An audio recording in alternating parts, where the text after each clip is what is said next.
So if you're not hydrated, your balance might be off. It could be mental and emotional. If your mind is all over the place, perhaps your physical body is representing that as well. Right, so balance has many contributing factors, and we take that into account when teaching Utkatasana. So ideally, we often teach with the feet together, big toes, heels touching. For many people, this won't feel great on the lower back. So option is to separate the heels or separate the feet slightly. We're not wanting to take them too wide unless you're working with someone who is pregnant or perhaps has a large belly and needs the feet a little bit wider to make it easier to go into a deeper seated position, right? But we're working towards having them as narrow as possible. Now from this position, feet together, heels apart, feet apart, whatever feels better for your lower back. We bend the knees to brush the floor with the hands. This is to encourage us to get into a deeper chair pose. So raising the arms up, lifting the chest, and then sit down low. At this point, we look down at our foundation. It should look like your knees are sprouting toes. They're growing toes, right? Your toes are sprouting out from your knees. So you can see your toes. And what that'll do is encourage you to not be bending too far and sticking the butt back too much as well. So looking at the knees. Often teachers will teach or try to guide a posterior pelvic tilt. So from this point, trying to tuck the tailbone under. What that can do is put a lot of tension in the knees unnecessarily, or also not feel great on the back. So I'm not a fan of that cue personally, because I found that a lot of people, when that cue is given, a lot of people go, yeah, right? And that's not the posture.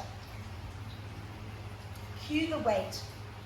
So looking down, making sure we can see the toes, even weight distribution throughout the front and back, front of the foot and the heel. Tendency might be to drop into the balls of the feet or into the heels. So equal, even weight distribution, lifting the chest. If you find someone's leaning like this, you can guide, take the weight back into the heels slightly, okay? Or even if you find that a lot of people are kind of coming up too much, take the weight back into the heels. That will make them find that center of gravity. It's a lot harder to take the weight. I'm already getting, ooh. It's a lot harder to take the weight back into the heels than into the balls of the feet. Contraindication here is shoulders. So if someone had a shoulder injury, what might you do? Wider? Could be, yeah. Certainly if there's muscle mass attached. Preposition or not the arms? Preposition, yeah. It's the most nurturing. So if somebody, especially if they've had a reconstruction or shoulder bursitis or any other sort of serious concern, hands at the heart space is a lot more nurturing. We're still working with the strength through the legs. Right? That's taking it to another level. So, goal of Utkatasana is length of the spine and lowering down towards the ground.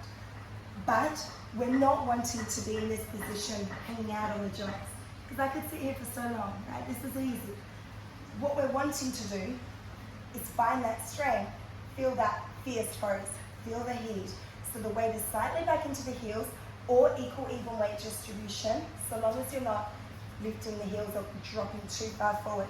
Make sure you can see the toes, lifting the chest, reaching the arms up to the sky, and drishti can be in line with your hands or straight ahead if that's not comfortable for the neck, but keep sitting down low.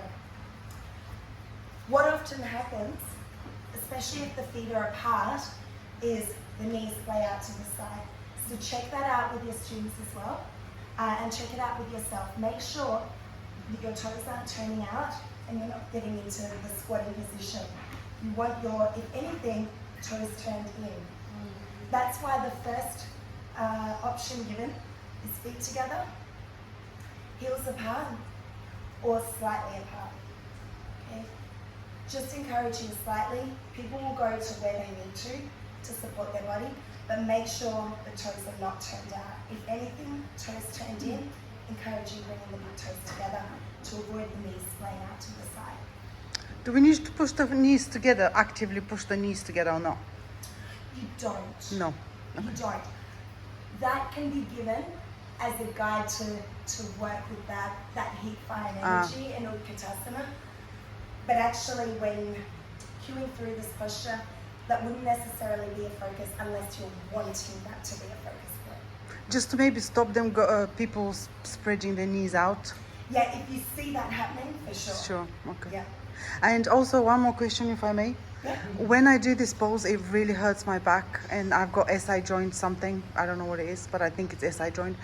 What shall I do? Because my yoga teacher said to tilt my pelvis under, like you showed earlier. Yeah. And it's better, but it's still hurting. Shall I just not do it? What about when you take your feet wider? Hold on.